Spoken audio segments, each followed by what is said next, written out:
Good evening, Lutia San Rafael. Are you feeling hungry? No, not at all. Alright. Who are your supporters here with you tonight? Sino-sino mga kasama mo? I think I'm proud the whole community of San Rafael because I'm here for cheers. Yeah, they're very visible because you have your tarpaulin out there. You know, may support ang iyong pag-rampag sindan.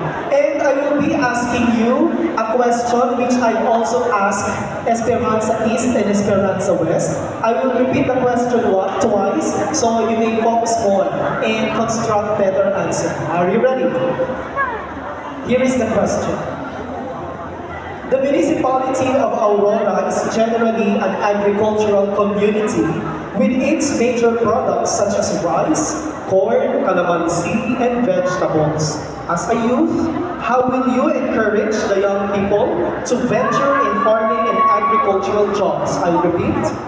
The municipality of Aurora is generally an agricultural community with its major products such as rice, corn, calamansi, and vegetables.